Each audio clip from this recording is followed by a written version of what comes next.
तो खाली आप 15 मिनट करेंगे ना तो काफी कुछ बदलाव महसूस हो जाएगा। नहीं, हमारे लिए तो सर बहुत अच्छा था। वो ओहो, क्या बात है। सारे जॉइंट्स का उसमें मैंने करा दिया है। हाँ हाँ, अभी एक और बनाने वाला हूँ, उसमें किसमें डाला सर, थोड़ा किस पे डाला, हाँ?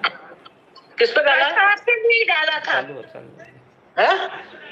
खास तो आपके लिए ही डाला था सर ने बोल के। वो कुर्सी में बैठ के कहना वाला सर। हाँ, वो बहुत अच्छा था। ठीक है, एक बार सब लोग अपना म्यूट कर दें थोड़ा, तो मैं म्यूट कर दूं।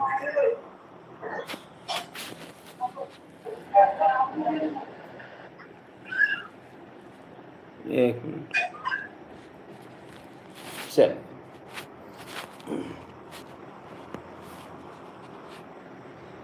एक दो बातें हैं जो मैं बता देता हूँ, फिर शुरू करते हैं। कल तो थोड़ा घर पे मेहमान आ गए थे, इसलिए थोड़ा लेट हो गया था, तो फिर मैंने बोला जाने दो। और मीना जी की भी तबीयत उतना सही नहीं था, तो मैंने बोला कि छोड़ो जाने दो, अभी उनको भी रेस्ट कर लेने दो, नहीं तो आपको ही मैं बोलता। एक बार क्या हुआ, एक इंसान था, वो गया मार्केट में सामान लेने के लिए। जैसे हम लोग जाते हैं ना सामान लेने के लिए, तो हम लोग क्या बोलते हैं कि बढ़िया देना, थोड़ा अच्छा देना, यही बोलते हैं ना। तो दुकानदार ने बोला कि साहब हम तो सब बढ़िया ही रखते हैं, हम तो खराब रखते ही नहीं हैं। दुकानदार ने तो ऐसे ही बोल दिया, लेकिन वो इंसान समझ गया कि हर क्षण, हर पल, हर समय अच्छा होता है। हर पल, हर क्षण, हर समय अच्छा होता है। हम उसको खराब मान लेते हैं, हम उसको खराब बना देते हैं। आइडिया आया? थोड़ा बात समझ में आया थोड़ी सी?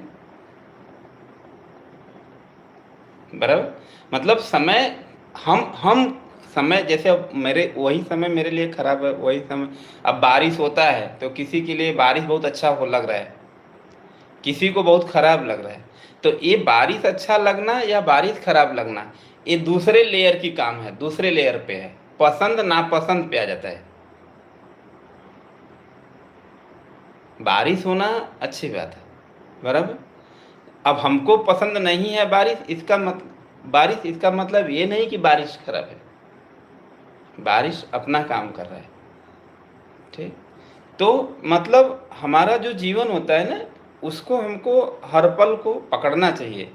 ठीक है, यदि हमारे जीवन में दुख आया, प्रॉब्लम आई, तो वहाँ से हमको सीखना चाहिए, और भविष्य में भी हमको जाना चाहिए, भविष्य में भी जाना चाहिए। वहाँ जाके प्लानिंग करना चाहिए। जैसे नहीं होता है कि जैसे मान लीजिए कोई इंसान है, एक बिजनेस सोच रहा है कि मुझे ये बिजनेस करना है, प्लानिंग चालू हो गया, बिजनेस ये करना है, ऐसे करना है, वैसे करना है, सारा चल रहा है। तो वहाँ पे उस लेवल पे जाके आप देखो कि यदि कुछ प्रॉब्लम हुआ तब हम क्या करेंगे, और सफल हुए तब हम क्या करेंगे। उस लेवल पे जाके हमको एनालिसिस कर लेना चाहिए। और रहना कहाँ चाहिए? प्रेजेंट में।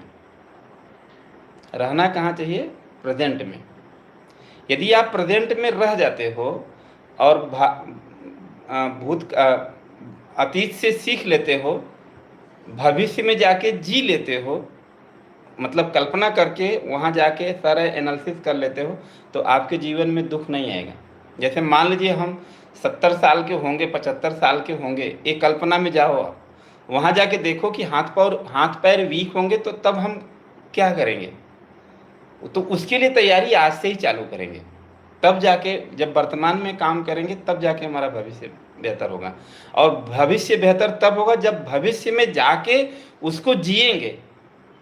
ऐसे ही नहीं, वहाँ जाइए, उस उम्र पे जाके लोगों को देखिए, एनालिसिस करिए, खुद को वहाँ पे देखिए, तब डर पैदा होगा। जब डर पैदा होगा तो प्रेजेंट को सुधार देगा, प्रेजेंट को सुधार देगा तो भविष्य अपने आप सुधर जाएगा। क्लियर हुआ बात? थोड़ा एक बात और मैं बताना चाहूँगा कि एक गुरु जी थे, उनका एक चेला था, बराबर। और चेला उनका बड़ा सवाल पूछता था उनसे। तो चेला ने एक दिन पूछा कि गुरुजी, जब आपको ज्ञान प्राप्त नहीं हुआ था, ये बातें नहीं समझ में आई थी, तब के जीवन में और अब के जीवन में क्या अंतर है? बात समझ में आया? मतलब जब ज्ञान प्राप्त नहीं हुआ था तब आपका कैसा जीवन था, और जब ज्ञान प्राप्त हुआ तब कैसा जीवन है, ये दोनों में क्या अंतर है, उसको आप थोड़ा समझाइए। तो उन्होंने बोला, देख यार, मेरे तब में और अब के जीवन में कोई अंतर नहीं है। जैसा पहले था वैसा ही है। पहले भी सुबह सो के उठते थे, अभी भी सुबह सो के उठते हैं। पहले भी उठ के नहाते थे, ब्रश करते थे, खाना खाते थे, काम पर जाते थे, जो भी मेरा रूटीन का काम था वो मैं करता था। फिर शाम को आते थे, खाना खाते थे, सो जाते थे। चीज़ें वही हो रही है, बस बेसिक एक फ़र्क है कि अब मैं उस समय रहता हूँ जब ज्ञान प्राप्त नहीं था, तब मैं ब्लेम करता था या भविष्य को सोच के दुखी होता था।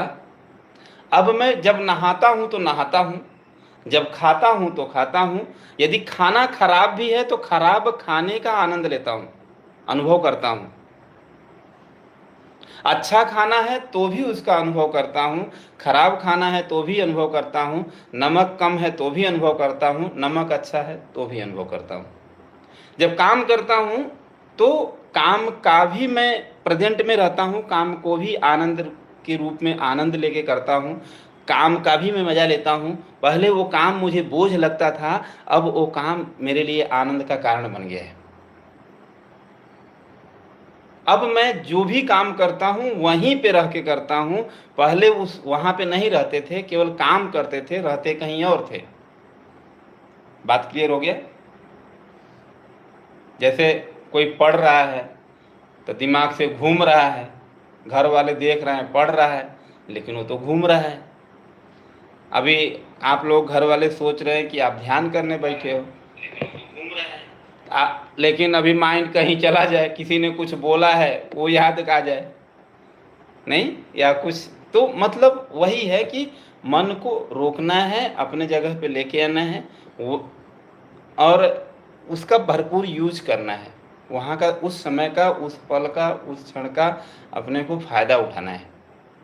देखिए, ये बातें बताना इसलिए ज़रूरी होता है कि कभी न कभी तो क्लिक करेगा ना। इतना सारा कचरा हम लोगों की बुराइयां सुन सुन के इतना भर दिए हैं कि लोग खाली बस वही है ना, तीली जला दें, माचिस का तीली ऐसे जलाए तो पूरा कहानी याद आ जाती है। नहीं, किसी ने कभी का कुछ नेगेटिव चीज़ें सुनाई है, खाली नाम लो तो पूरा कहानी पिक्चर की तरह चलने लगता है। और जो पसंद नापसंद चीज़ होती है ना, एक चीज़ मैं और क्लियर कर दूं, जैसे नहीं, चांदी का कोई वस्तु हो, चांदी का मान लो चैन हो, और उस पर सोने का पानी चढ़ाया हो, सोने से कवर किया हो, लेकिन उसका जो बेस है ना, वो क्या होता है? चांदी, बेस तो चांदी ही है ना, ऊपर तो खाली एक आवरण है, ढका हुआ है। तो जो आपको जो परिस्थिति है उसमें जो पसंद नापसंद वो आवरण होता है। पसंद नापसंद आवरण होता है, और जो परिस्थिति है ना वो चांदी होती है। वो वैसा ही रहेगा, बराबर। आवरण हटेगा, दूसरा आएगा, तीसरा आएगा, चौथा आएगा। आपको पसंद है नहीं पसंद है, बारिश होगा ही होगा। तो आप उस पे आवरण का काम करते हो, कवर का काम करते हो। तो ऐसे ही जो हम लोगों का सोल है ना, उसके ऊपर भी वो आवरण है, मन रूपी आवरण है, जो विचार है, ये सब है। यदि आपको रियल में जानना होगा ना, तो इन सब के थोड़ा सा ऊपर उठना होगा, या ब्रीदिंग करके ख़त्म करो उनको, या समझ डेवलप करके ख़त्म करो, उसको हटाना होगा जो नकारात्मक चीज़ें हैं। तभी आपको आनंद का अनुभव, सुख का अनुभव, जीवन का जो अनुभव है तभी प्राप्त होगा, वरना होगा नहीं। हम उलझे रहेंगे ऊपर ही, हम अंदर तो जा ही नहीं पाएंगे। जैसे नदी के किनारे बैठे हो, एक पैर डाले हो नदी के पानी में और बोल रहे हो कि मैं तो नदी में नहा लिया, नदी में नहा लिया। ऐसा थोड़ी है, एक बार डुबकी तो मारो तब ना समझ में आए कि कितना ठंडी है, कितनी गहराई है, कितना शीतलता है, तब ना आपको अनुभव होगा। अब नदी के किनारे बैठ के आप पूरा गुणगान गाए जा रहे हो। तो ऐसे जो हमारा विचार है ना, वो हमको अंदर उतरने ही नहीं देता है। जैसे नदी में डूबने का डर था कि उतरेंगे तो डूब जाएंगे, ऐसा होगा, ठंडी लगेगा, जो भी है, ऐसे ही जो हमारा बुद्धि लेवल पे जो सारी चीज़ें चलती है ना, वो हमको अंदर उतरने ही नहीं देती है। तो हमको कुछ चीज़ों से समझ के छोड़ना सीखना होगा कि ये परिस्थिति ऐसा है, इससे अपने कोई लेना देना नहीं है, इससे अपने दूर होते हैं। ये परिस्थिति से कोई लेना देना नहीं है, इससे अपने दूर होते हैं। ऐसे ही जब छटनी करोगे ना, तब बाद में देखोगे कि बहुत सारी चीज़ें जो यहाँ हम लेके घूमते थे, वो सारी चीज़ें ख़त्म हो गई। और वही जब चीज़ें ख़त्म होगी तब अंदर से आनंद का अनुभव होगा, तब अकेले में भी आनंद का अनुभव होगा। ठीक है, चलिए शुरू करते हैं। थोड़ा कमर सीधी, गर्दन सीधी, आंखें बंद।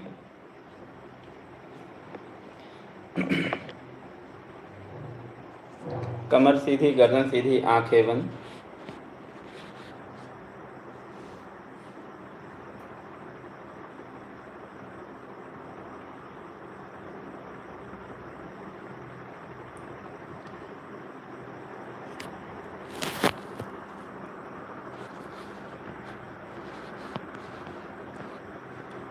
एक लंबी गहरी सांस लें, सांस को छोड़ेंगे,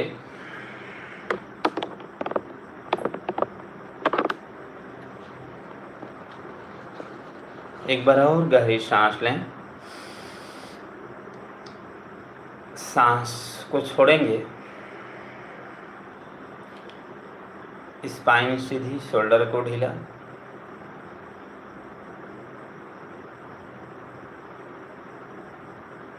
अब हम लोग कुछ लंबी गहरी सांसें लेंगे। नाक से सांस लेंगे, मुंह से धीरे धीरे छोड़ेंगे। बहुत धीरे भी नहीं, बहुत तेज भी नहीं, एक लय पकड़ के चलना है।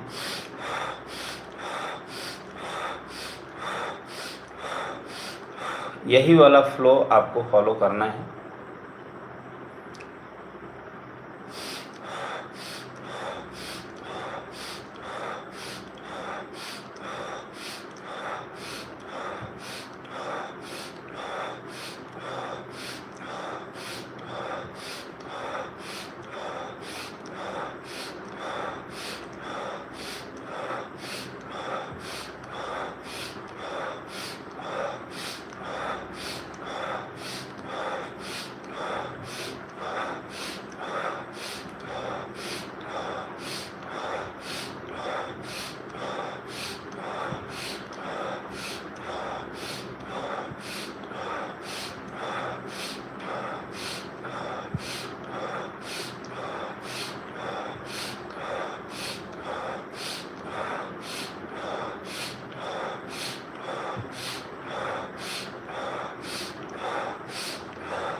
बस आंखें बंद ही रखेंगे, स्पाइन सीधी, शोल्डर ढीला, फेस हल्का सा ऊपर की तरफ, फोरहेड और आंखों को ढीला छोड़ना है।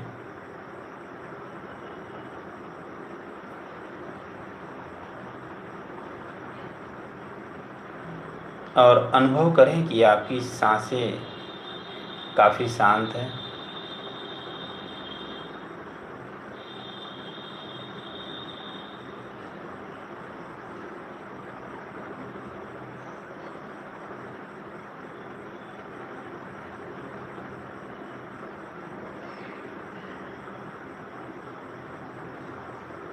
फेस पर, बॉडी में जो भी बदलाव हो रहा है उसे अनुभव करें।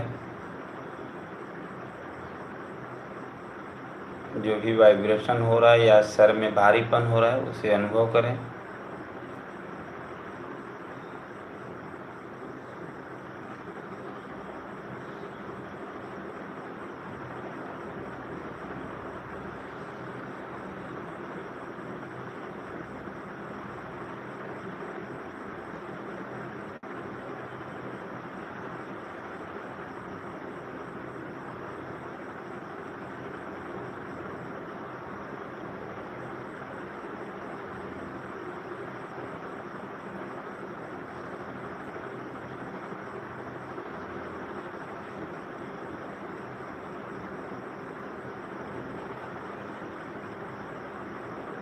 ध्यान सांस पर लेकर आएं और सांस को देखें। अंदर जाती हुई सांस, बाहर आती हुई सांस। सांस नाक में जो टकराती है उसका अनुभव करें। जब सांस अंदर जाती है तो आपके नोज़ में टकराती है, जब सांस बाहर आती है तो भी नाक में टकराती है। उस टकराव का जो अनुभव होता है उसी को सांस को देखना कहा जाता है।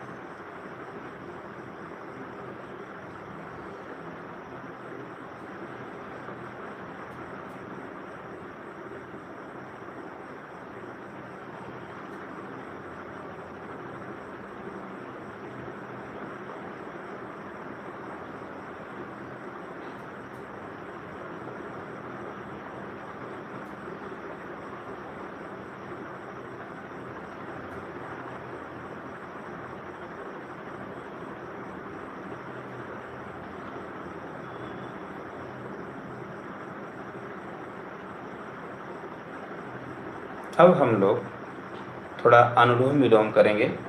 लेफ़्ट से सांस लेंगे, राइट से छोड़ेंगे, राइट से सांस लेंगे, लेफ़्ट से छोड़ेंगे। इतना स्लो अनुलोम विलोम करना है कि सांस की आवाज़ आपको भी सुनाई न दे। एकदम स्लो स्लो सांस लेना है और स्लो स्लो सांस छोड़ना है। बॉडी में मूवमेंट ना हो, ज़्यादा शरीर को हिलाना डुलाना नहीं है, शरीर बिल्कुल स्थिर रखना है। और चलिए,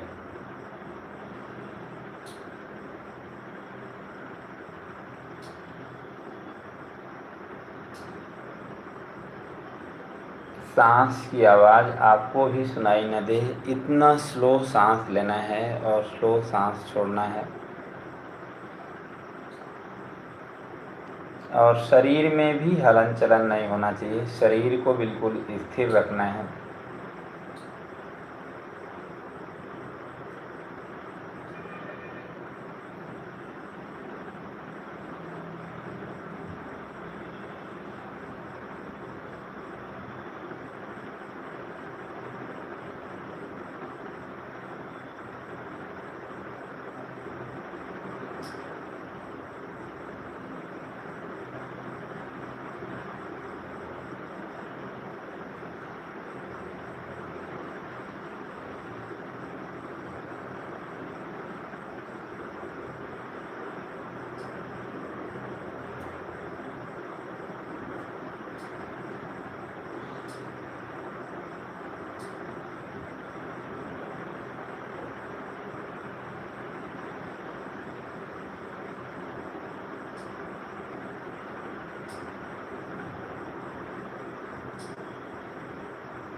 लेफ्ट साइड से निकाल के बंद करेंगे और ध्यान सांस पर रखेंगे।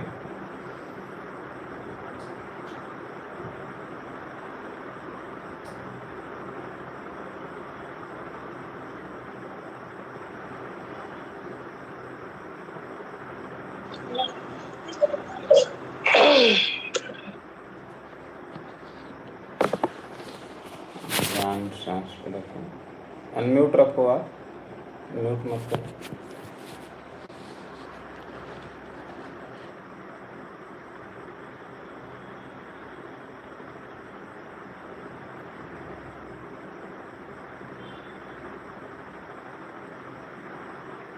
पूरा ध्यान सांस पर। अब आप कल्पना करेंगे कि लेफ्ट से सांस ले रहे हैं, राइट से छोड़ रहे हैं, और राइट से सांस ले रहे हैं तो लेफ्ट से छोड़ रहे हैं। बिना हाथ लगाए कल्पना करनी है कि आपके लेफ्ट नोस्ट्रिल से सांस अंदर जा रही है, राइट से बाहर आ रही है, राइट से अंदर जा रही है और लेफ्ट से बाहर आ रही है।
बस अब कुछ समय तक आप पूरी एकाग्रता थर्ड आई पे रखेंगे। जहाँ पर आप तिलक लगाते हैं ध्यान वहाँ पर रखेंगे पूरी एकाग्रता के साथ। जो भी आपको दिखाई दे रहा है, जो भी अनुभव हो रहा है उसे देखें और अनुभव करें, और मन में भाव रखें कि मैं और मन की गहरी शांत अवस्था की तरफ बढ़ रहा हूँ। ऐसा जब तक भाव उत्पन्न नहीं करेंगे हकीकत में होगा नहीं। पहले भाव उत्पन्न करें और थर्ड आई पर फोकस करें। चेहरे पर एक प्रसन्नचित्त भाव रखें।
दोनों हाथ को ऊपर लेंगे, आपस में रगड़ेंगे।